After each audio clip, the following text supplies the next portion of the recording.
R&D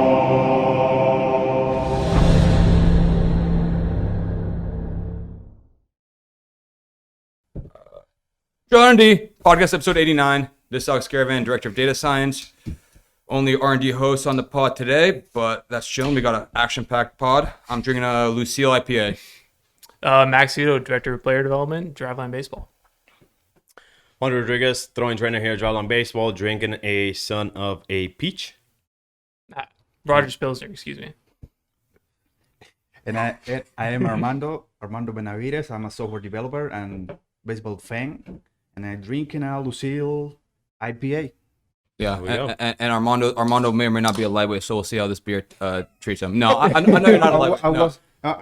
My beer now is warm because of you. We have to wait for you for like 20 minutes. 20 minutes. Let him know. And I wanted to open this beer, and he was like, no, let's wait for the podcast, yo. But until a 5-minute story that I'm gonna have to clip out of the pod, anyways. So pretty funny situation. Armando's visiting me right now in Seattle. We started talking, actually over a Driveline, like a intern posting a couple months ago, and Armando and I kept talking, and we ended up doing a podcast appearance on a podcast he's a host on, SwingCompleto. Juan and I did, and yeah, I mean that was a lot of fun for me, and it kind of. I roughly know, like, you know, where Latin baseball is in terms of like kind of the big picture. There's less resources available. People, you know, there's not as much money in like specifically academies or high tech facilities in the Dominican or other Latin countries. But that was a fun podcast. How was it reception wise? What did you and your host think about it? In fact, it was a fun podcast. Well, first I wanna say that this SwingCompleto is like a company or enterprise or something. They try to do like a lot of stuff about baseball, not just podcasts. Yeah. They try to let's say inform people, like giving news to people, especially news from Cuban baseball players. But SwingCompleto, it was in Cuba. It was a TV show where you can see like any documentaries or also curiosities, like you can see stuff like like this book, but they are trying to expand the horizon, and the podcast is one of the ways. And my friends know a lot of those guys, and we talk with them. Say, hey, we have this idea. We want to do this podcast. Or usually we are more focused on, let's say, baseball research, or not I don't know if it is the right word, the yellow news, like news just for entertain people. We don't like that. And this is like an issue that I wanted to talk maybe with all of you guys, because I guess I was talking this to you, how people at least. And I don't want to be. I don't want to talk for anyone, for everyone. Right. But I've been seeing how people, at least in the people that see this kind of podcast or see SwingCompleto, they like the news. They like to know, hey, this baseball player is dating with some girl.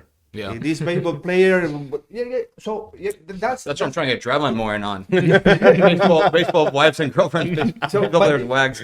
Yeah, because one of my friends told me, hey, I can't believe that the article that has more views last year was about a news. It was talking about Cespedes and when Cespedes going back to Cuba. Mm-hmm. That was to me, when I heard that, was like, I can't believe that. I mean, yes, I get it, but baseball is more than that. Yeah, right. What you're doing, that's what I was telling you. What we did today, at that moment, what we did today was awesome. Yeah. Because we're trying to show this perspective to some people that, and I gotta say, even some of the people that work with in this podcast of SwingCompleto, they are reluctant. I mean, they don't accept too much this new approach of the analytics or this new perspective. They're stuck on the old school, old school baseball. And I'm not saying if you see MLB MLB Network, you can see how they or even any streaming, any baseball streaming, you can see how they preserve. I mean, they keep showing the basic stats like average, ERA, because there are people that maybe don't understand this new approach, but that's okay. I don't say that's wrong. I mean, that's okay, but I think you have to be open-minded to accept this kind of newer approaches. Yeah, for sure. And that's what I think what we did was awesome. And a lot of people after the podcast, a lot of people approach us, say, hey, I love what you did. In fact, I have a friend. The name in Cuba, his name is Alfredo. Like, yeah, his name is Alfredo. He took a few courses with Driveline. Driveline EDU, like a certification. Let's go.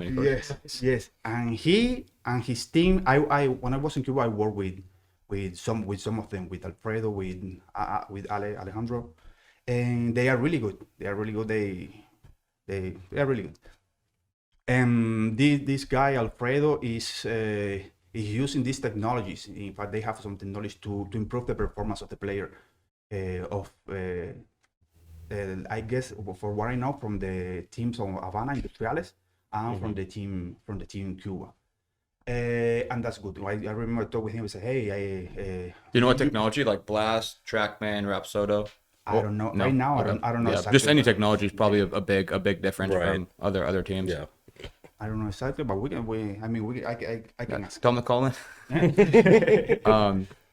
Yeah, I mean, So what's been your experience, Juan, like working a little bit like with the baseball community and kind of like, I know we haven't done, or baseball community, like Latin baseball community, I know we haven't done a ton of stuff. We were just talking, before we started recording about like the difficulties, right? Like we have some stuff written or some stuff translated, but sometimes it's our older stuff. Sometimes it's tough for people to follow up on questions. Like, what's your perspective on that? Yeah, I think the land market specifically in baseball is like challenging, right? Because the main countries that produce baseball players are Dominican Republic, Venezuela, to third world countries, right, or developing countries, however you want to say that.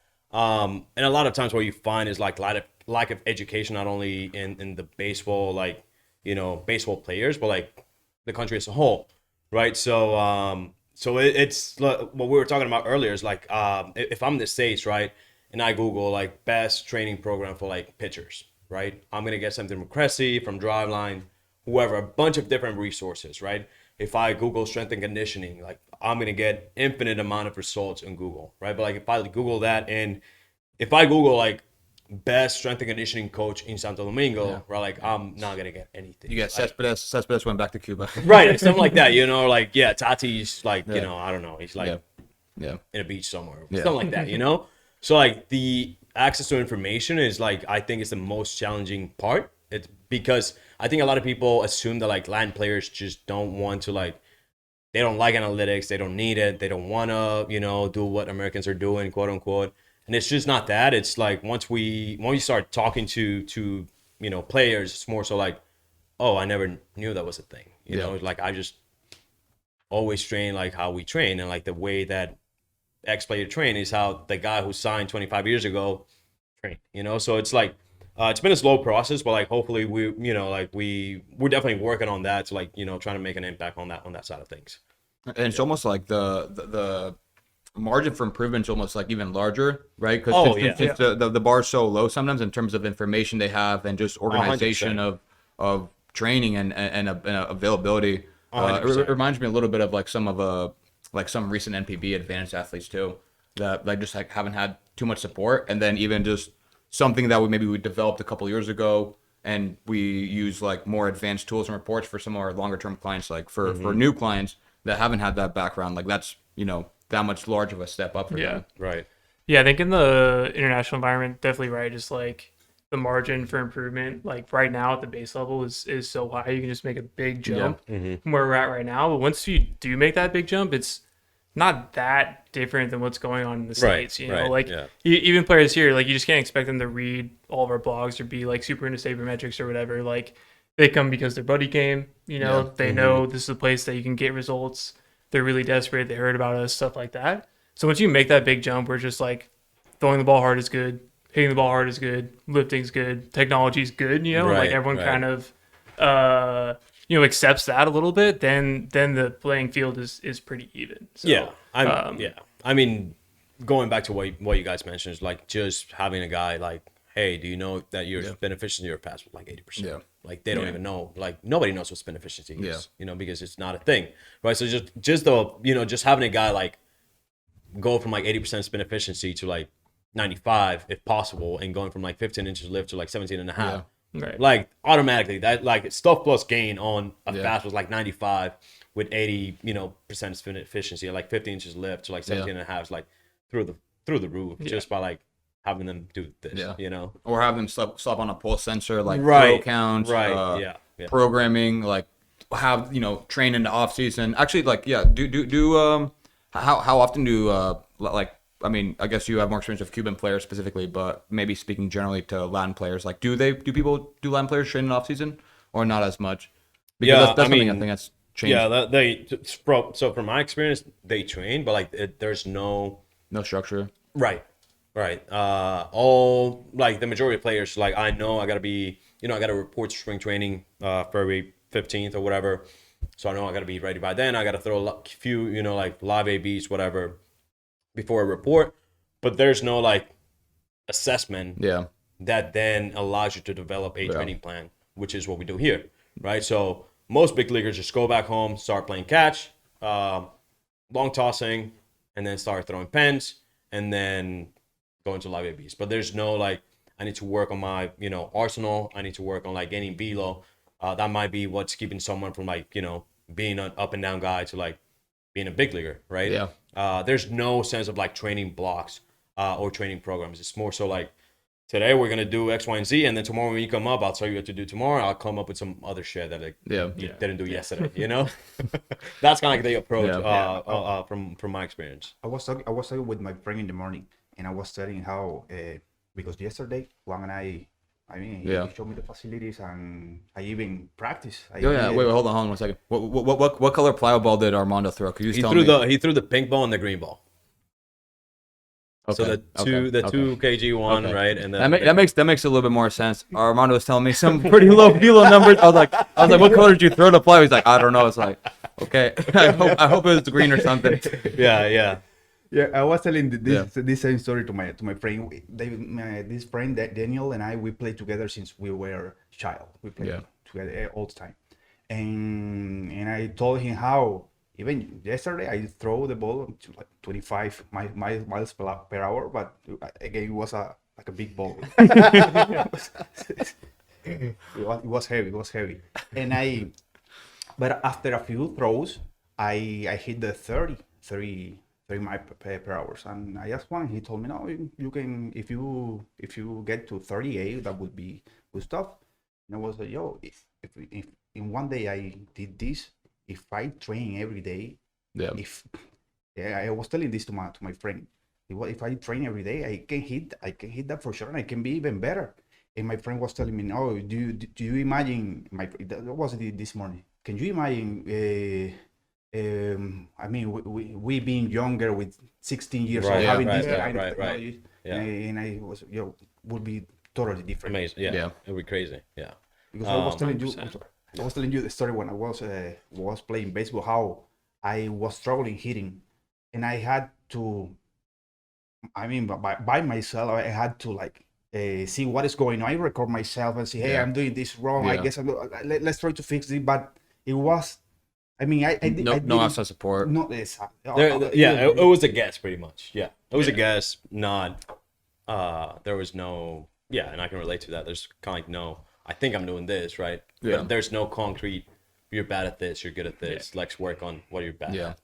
That's the biggest thing. It's like it's just now easier to deliberately practice baseball. Right. Where it's like it was very, very difficult to do that before any sort of technology. Like you could track how many strikes you threw if you like cared that much and were able to do that right. every practice or something. And you can definitely like do that with velocity, but like on the hitting side especially, it's the first time we've ever been able to like deliberately practice. Like I hit 95 today, I'm gonna hit 100 3 months from now. You know, Right. like that's never really happened before. Yeah. And that's one thing I'm passionate about for sure, and I know all of us are, and I mean I think all of us at Driveline are. I always put this as the answer to like, what do I think Driveline's vision is whenever like Mike sends out those company forums. I always think it's democratizing access to information and 100%, training. yeah. Because otherwise, like the more resources people can use in training, just from the natural like flow of like society, like that's only good if that only stays in the people who can afford it to begin with. The gap just gets bigger. Yeah. you Right, know? right, Maybe right, 20 years ago, nobody knew how to train. Now some people know how to train, but if there's no like widespread access, only the people that already were Right. privileged enough to maybe have access to that information, the gap's gonna get It's bigger. just gonna there. get bigger. 100%. So Yeah. So I mean, I'm definitely passionate about expanding into any market that I think like Yeah. allows us to like serve more and more people and let like someone that just wants to learn and get better. Like it's all that should be all the requirements you need Right. to kind of make that. Yeah, great and fit. I think in my opinion, honestly, the biggest gains are gonna come from like the HB side of things. Like and people like a lot of people might be surprised by that, but like I mean, I took Again, Armando today. I just took we just bench squat. We did a walk in. We just bench squatted, deadlifted, and did pull ups and some abs at the end. One day, it's how it works. Yeah. but I mean like it's pretty common for like a big leaguer now to like go to like whoever, but have a legit strength and conditioning program that's gonna prepare you from October all the way to be ready to like sprint, run the bases, throw a 35 pitch pen in March, whatever. Like in Latin America, normally like that doesn't exist, right? Like conditioning, like don't get me wrong, like players work really, really hard, sometimes maybe too hard, right? And it's not the right amount of like work. It's not the proper work that they're putting in, right? So like I think a lot of gains, if we are able to expand, so like some of these markets are gonna be the larger gains are gonna come from the HB side, right? Like using force is like like here's where you stack up with the big leaguers that we have had in gym. Like you're weak. Yeah. You already throw 97. Like you don't need to work on velocity. Like let's get stronger. By you doing that, not only are you gonna like, probably just get better on the throwing side of things, but like you're probably gonna feel better throughout the year, right? Rather than you running stairs from November through fucking March or like, running on sand because like that's what everybody else does, know? I mean, we had a big leaguer this offseason, Dominican guy who's like, I asked him like, what did you do in the offseason? He's like, I would throw, 4 or 5 times a week. He was only with a shoulder thing, so he wasn't completely healthy, but, didn't get surgery. So he's like, I just did whatever I could to, like, try to keep in shape. And then, like, weight room wise, I was just like a lot of, like, high reps, slow weight. Yeah. Like, that's a kind of, like, training program that these guys who are, like, are playing in the big leagues are getting from, like, trainers, And it's not because they don't want to get better, it's because like their trainer just doesn't have doesn't know how to attack whatever the deficiency they have, doesn't know how what to go about they just don't know. It's lack of information, like we said earlier, Yeah, that's an interesting part, like definitely a cultural aspect, with all these things too, just like high performance technology, but like the responsibility, I guess, of like democratizing all this information, like new age stuff, goes beyond just like giving everyone the info, right? It also just like the people who make it now are just like the genetically gifted for the most part. It's just like a huge crapshoot. And if you can just like give that a strength program to someone who doesn't have those genetics right away, then you're democratizing like, oh, you can actually like do this. You can get to the big leagues now. I think that's another thing, which just like with having objective data too, is you're giving the underprivileged kid an opportunity to show that he's better than the kid who plays baseball all the time and has the resources. Right, so, 100%. Yeah. How was like? Did you do any strength and conditioning in Cuba, or do you know people that did, or what was that like? Strength and conditioning, like we just did, like in the weight room. Do baseball players in Cuba have programs or not really? No, we do, but I think it's not. For example, even when I was a kid, we have this kind of training, and I remember some of us some days we have to go to the gym and do some mean, do some Yeah. lift weights.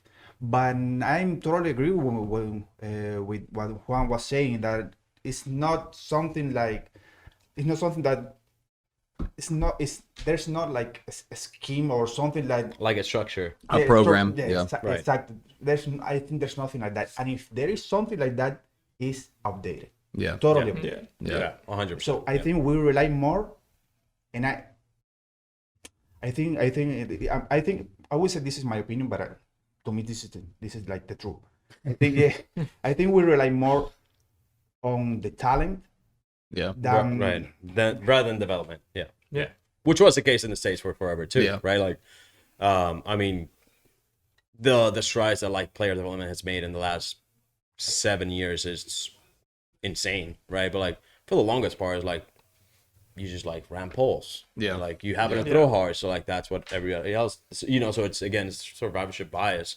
It's like talent, you know, got you to a certain level, and because your talent got you there, that's what everybody else who wasn't as talented as you Yeah. did. Yeah. You know, but now we know that like there's better ways to like approach things and develop training programs, that develop systems that allow you to like maybe you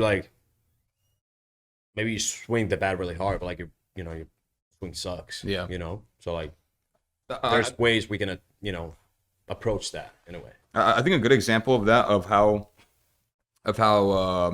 early we are in player development, or player even like early scouting kind of among Latin players, is, I don't know if you guys remember this, but and I'm fuzzy on the details, but a few years ago there was like no cap on like the international international like spending. money you could spend, and then Right. Dodgers were just leveraging the fuck out of Yeah. everything. They were Yeah. like spending way more money, getting a ton Sign of and early trade yeah, Julio yeah. Cruz Julio for, Cruz, like, yeah. There's a bunch right. of players, and then eventually MLB put a cap on it, probably because they saw like how big of a competitive disadvantage there was. Right. But I think that's also, and of course the Dodgers are rich. They have a lot of really smart people in their front office, but you know that like that there's no reason it should be like that uneven, you know. And I think Right. like teams will get smarter, but also hopefully there will be more resources for Latin players to kind of also across the board. Like there will be more. Just get better. Yeah.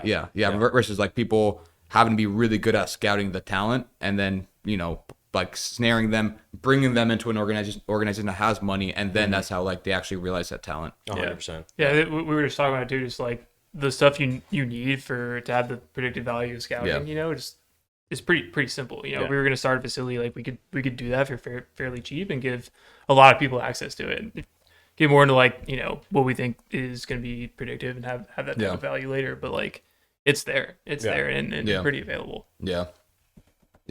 What do you think is like besides just being able to push more resources and opportunities? What do you think are like the biggest? What do you think are the blockers otherwise for Latin players or Cuban players to be able to more proactively get better at baseball through development versus just God-given gifts?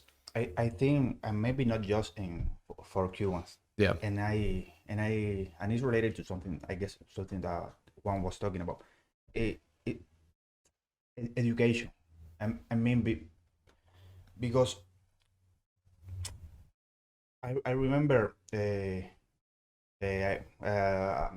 have a friend. He's playing in not in MLB but in AAA of a team, and his father is a well-renowned player.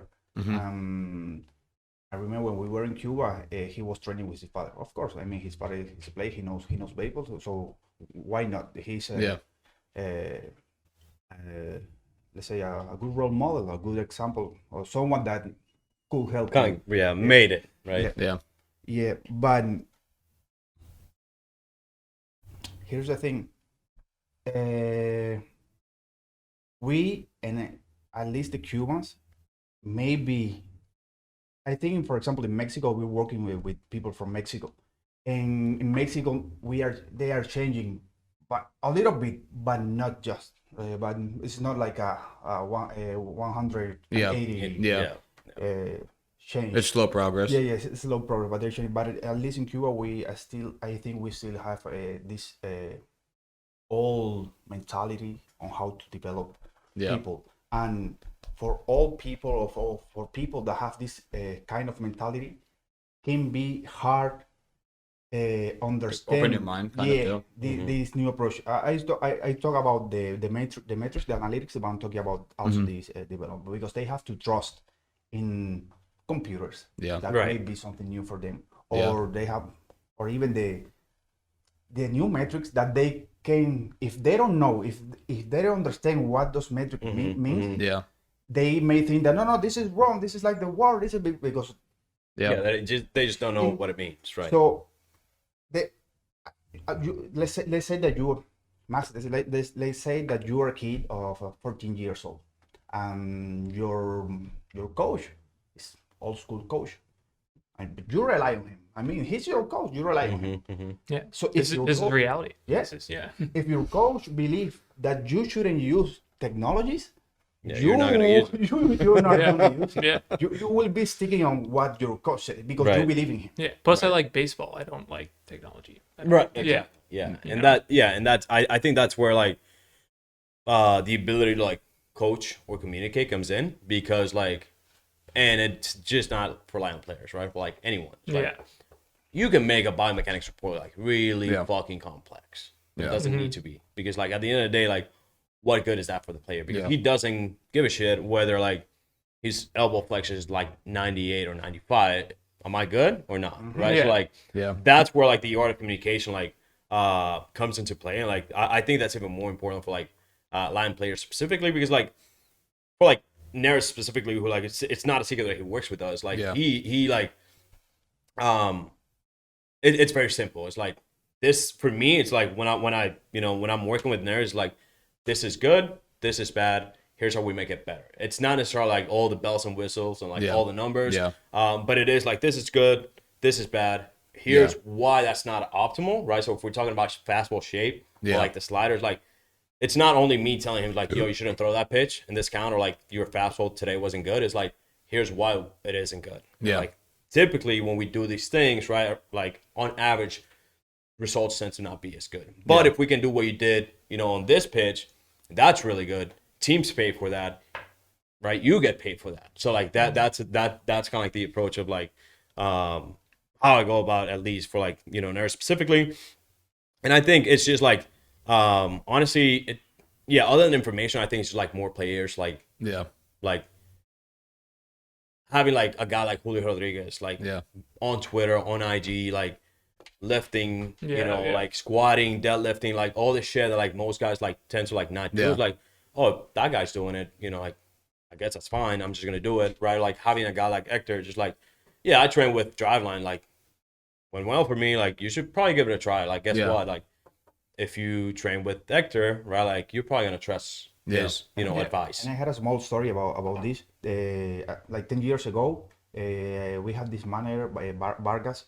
He was the manager of our team, the local team, Industriales, and he was implementing the shift, all of this stuff. He was working with the guys with this guy that was that had the diploma from Driveline. Okay. But at the The moment, certification. at the moment he didn't have that diploma, but he was in the team. Later on, right? He was in the team.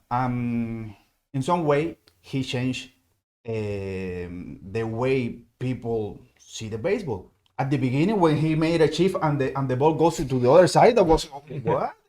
We play in the let's say it's a huge stadium, Latino Americano stadium. It's a huge stadium, and when we can allow like more than 50,000 50,000 people. people. When that, I mean, Industrial is like the best team in Cuba, let's say the right? best team in Cuba.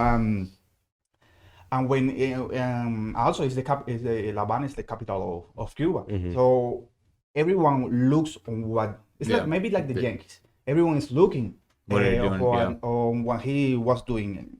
At the beginning, was what is he doing? That was because he moved the infield to the other side. Okay.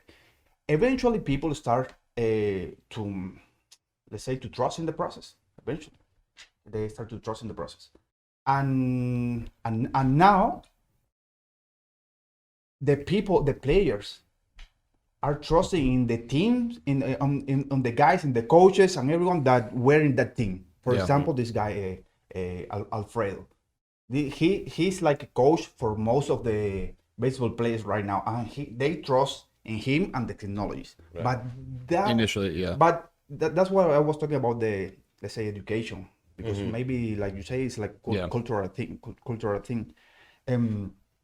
I think, yeah, I mean, that was the story. I mean, this is maybe one of the ways that you can change all of this, maybe. Yeah, I was gonna say I'm not gonna drop names, but recently I was on a call with Dan and a international third party we're doing some consulting for, and different culture, but kind of the same situation. A lot of the stuff that Driveline pushes out and that we were pushing out from a Driveline R&D point of view, he was having a little bit of trouble implementing on the team level, even though technically they are paying us for consulting. So you'd Right. think, like, if we're paying these guys, let's hear what they say. But obviously it's not that easy, and especially in the world of baseball overall, you have to have like multiple people on board to institute a larger change. And what we were telling them, and I don't think it's I think it's a true answer. I don't think it's like the best answer, but he was asking like what ways can we make the process smoother? And honestly, one of the things we were saying is you just have to kind of keep at it, and over time show that you're right. You're right Right. more often than you're not, and like Yeah. the results will kind of portray that. And I think like that is a reason Driveline has had success initially, because we Bodie obviously wasn't a pro pitcher, just kind of initially put out stuff that maybe people were reluctant to jump on board. The quality of trainees we have is night and day from a couple years ago. Obviously from like 7 years ago, it's night and day. Yeah. So it is a slow process sometimes. Sometimes the best thing you can do is show that you're right more often than you're wrong. Yeah. But yeah, hopefully like it just gets faster and quicker, like the more we do that as well. And the more like people in general that kind of buy into using all the available resources to push player development. Right. Yeah. It's like, if I have a guy who's like throwing sinkers to like lefties, and we suggest that he doesn't throw that, Yeah. he like compared to like last year. Yeah. Okay. 2021, I threw my sinkers to lefties a bunch. 2022, Driveline told me not to do that. Yeah. I'm having a pretty good year. Yeah. Like not throwing sinkers to lefties. Like I'm dominating lefties. Like, oh shit, like they're right. Yeah. Like I'm just gonna keep doing that, right? So Yeah. like, yeah, at the end of the day, like you just gotta be right. Being right is gonna like provide you with an opportunity to like change cultures or like Yeah. whatever. Like change a market or like influence a market. You can sit there and yell all you want, but like at the end of the day, if you're not right, like who cares? Right. Yeah. The speed may not be necessarily influenced by that, but over time. Right. 100%. 100%. If you're right, you're right. Do we have I mean, as I'm saying this, like not to recharge up Driveline Espanol, work a little bit. Do like the certification your friend took, was that in English or Spanish? I guess in English. In English, okay. Yeah. Yeah, because I wonder, like, yeah, I almost wonder, like, there are so many things, like you said, and we don't have a full-time person like working on making all those resources available. Like Juan has in the past, but obviously you're a pitching trainer, Right? Not a but yeah, I wonder like what the most bang for a buck would be, like if we were gonna translate like one or two things, or just like have some sort of maybe attempt some sort of relationship with like a team, or like I don't know. What do you guys think? Do you guys think there's a silver bullet there? Or? I think at the end of the day, like the players are king for the most part, right? I think that's why people are interested in baseball to begin with, like just watching the players on the field, being fans of the team. Just like players are always respected more often than not, you know. Yeah. So I think attacking like the players first is a good thing, and specifically for us, like that's what we're really good at. We can reliably train baseball skills, and I think this is like the way to go about it. You know, if we get Hector Neris, training with us, and he has success, like that's a huge deal, huge deal. Yeah. As far as like some of the things that we can do to like that I think would be popular on the like the market. I know I've had a few people like ask about like, do you guys offer the certifications in Spanish? It's like right now we don't. But if you want, but if in you the want future, 100 hours a week, we can. Right. But like in the future, that's definitely something Yeah. we should do, because Yeah. people are starting to like ask about, like, Yeah. people are starting to notice who we are in the Yeah. land market, who we work with, the results we can and have produced with big leaguers and a bunch of different athletes. So like at some point, God, like trainers, agents, whoever, pro teams are just gonna be like, yeah, you should just like take that course or cert and just like learn from what they're doing and just like use it with your guys, Yeah. I wonder, I don't know if you guys know about, like, have any idea what the ratio is, but I wonder how many people have taken our certs and either like working for a pro team versus like a facility or a coach at a college or high school level. It's a good question. But by the way, this is actually a question that Ferris asked me yesterday. Oh, really? Not as explicitly, but he's just like, we need to figure out like who is our customers from a certain plus level to actually target like more specifically the decision, like whether or not to make a cert on whatever, or like, like how to focus like really future EDU initiatives. I know. So I'm trying to Really good I'm trying to get the question solved. I'm trying to double task, but I'm trying to fill a podcast and take care of a task on my board. For that question. Yeah. But I think that'd be really interesting. So both from an international point of view and also like our like front office people or MLB coaches taking it at all, and if they're not taking it, is it because they don't find the info useful, or is it just more of a reluctance of teams to kind of push their coaches towards that versus any internal EDU they might do? Because from my experiences interacting with teams, they're often like more reluctant to lean on third parties for stuff like that, for education, because then then you're almost kind of accepting that there's stuff outside the org that you can learn from. It's like maybe what we have been teaching, it's not the best way to go about it, right? Like as an org, that's got to be not a good place to like be. But also like if they do, also it's like a sign of humility, right? Like because at the end of the day, you want to learn. Like it's more important to learn and get better versus just assume you were already knew everything and you didn't need to learn anything new. Right. I think that the thing with teams that's kind of easy to discount is like it's so much work to actually change things and change culture. And 100%. like knowing people in baseball, like they work 60 hours a week, like at minimum, like you're working for a pro team.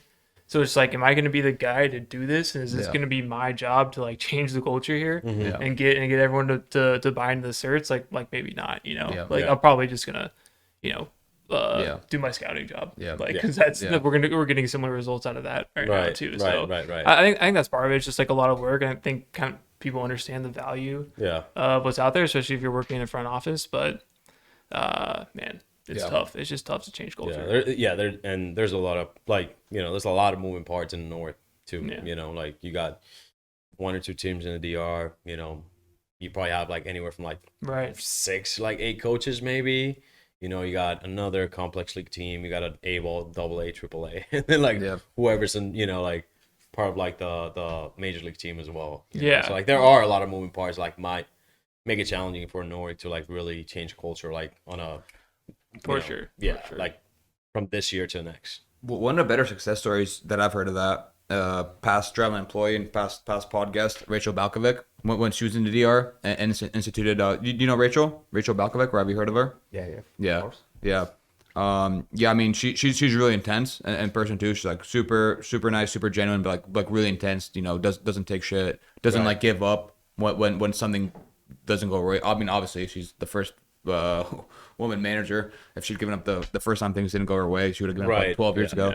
But no, I mean, like the story she's told about her time, I think with the Stros DR team or DR Academy, she like spent a lot of time not even necessarily like doing anything too crazy, just trying to impact culture and trying to bring like an area of people wanting to improve and wanting to strengthen conditioning because they thought it would make them better versus just like, this is on my workout. I gotta cross off the check mark. Yeah. So I mean, and again, she's like an amazing like coach and competitor. So like, hopefully the bar gets lower. Like hopefully we don't need like 30 Rachel Balkovics across the whole league. But that is because those are gonna be hard to find. But that is like a success story that I know specifically around like changing culture there. Yeah, she learned the language. Yeah, she spent years down there. You know, like having to be that talented and motivated person to change culture is tough.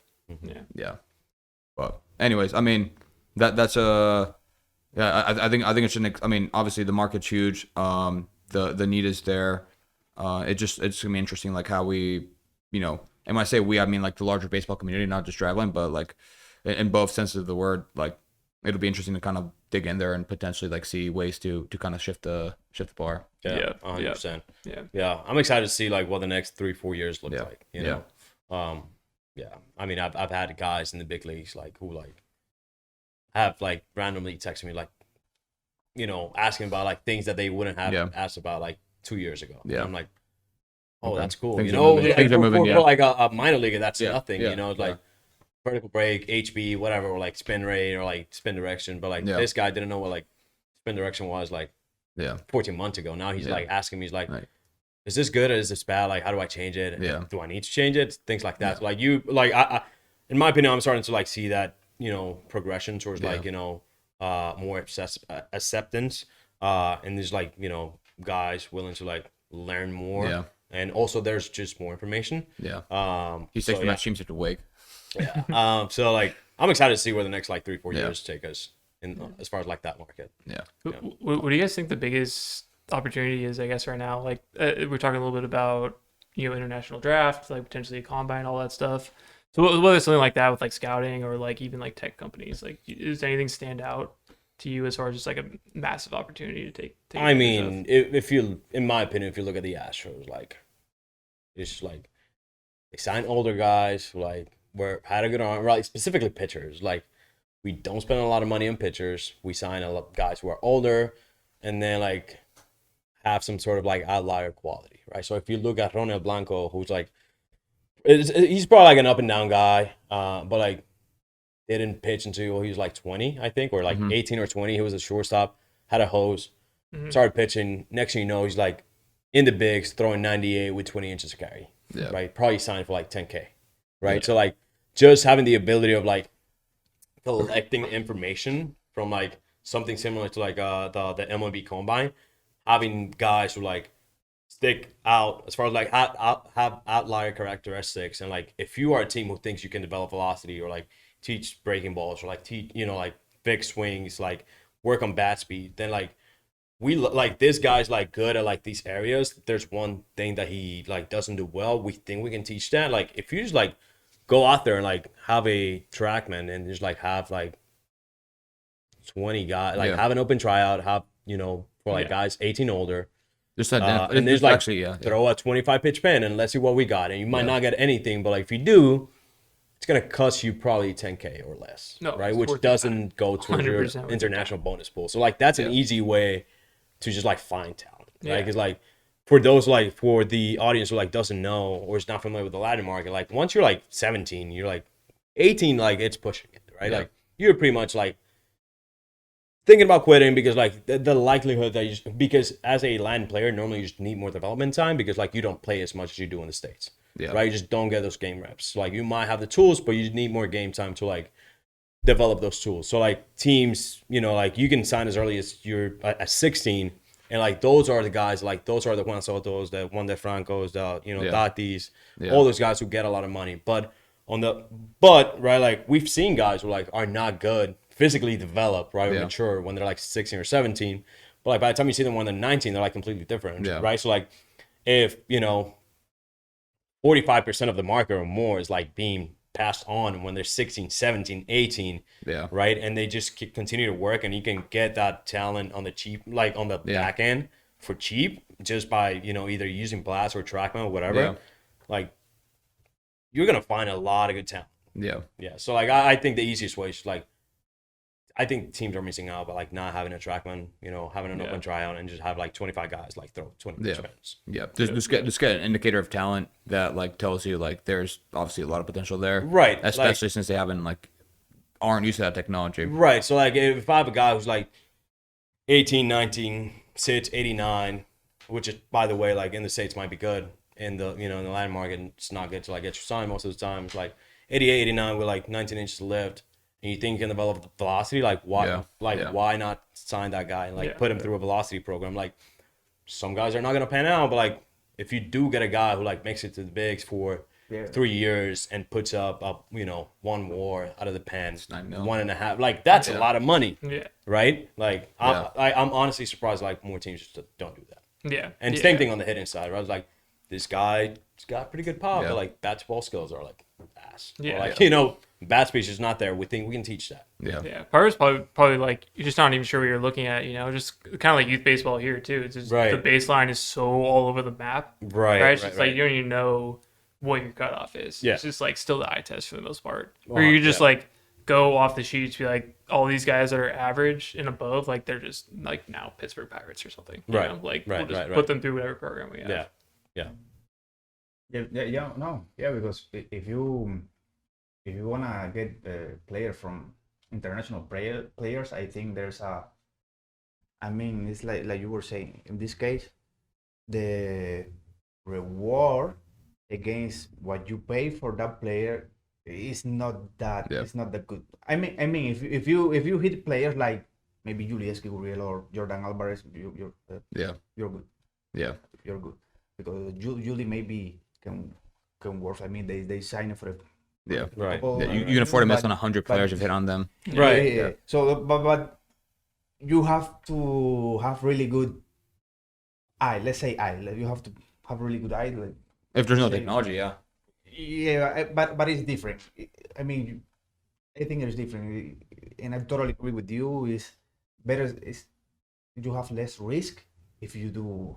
Yeah, you're just gonna are gonna be able to quantify a lot more trades, right? So doesn't mean that like scouting is obsolete. It's just like, oh, my scout likes this guy, and when in 07 when we didn't have anything, it's just like, he's 5'10", doesn't really throw that hard, fastball looks Now it's like, oh yeah, he's like smaller size kid, but he's like really has really good lip. Yeah, he has some sort of like outlier characteristics. Like, oh, our scout, he already knows how to use point. Like he's right, and like our blast or like trackman data confirms like he has some sort of like outlier characteristics.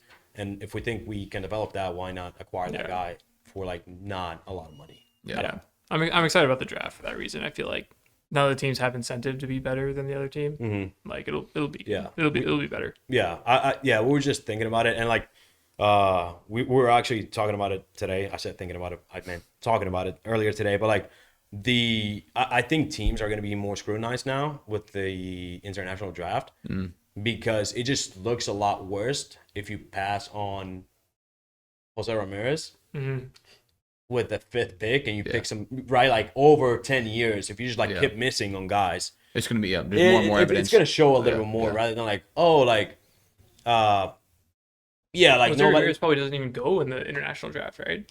He's like exactly. But like if you pass on like I don't know, if you like draft like I don't know Kevin Maitan, who's like a guy the Angels signed for like 3.8 or like 4. Who hasn't like not good or like Angel run like if you like draft that guy and like he doesn't pan out, like I think fans now are gonna be a lot more like critical of the team. Like, oh shit, over the last 8 years, our first round picks like have just not pan out. Like meanwhile the Indians have like 20 guys that they've picked anywhere from like 15 to 30 that are like above like things like that. I think it's just like puts more of an emphasis on like what teams are doing on the international side of things, because right now it's just like you can sign whoever you want.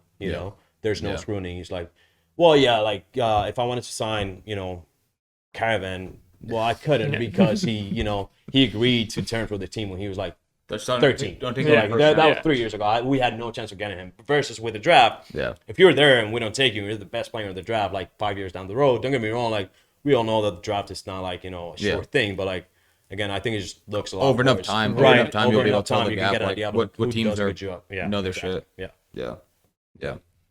Yo, Armando, what are your impressions of Seattle? It's only been a day, but you got anything to share the podcast audience? What do you think of Seattle so far? I think Seattle has crazy people.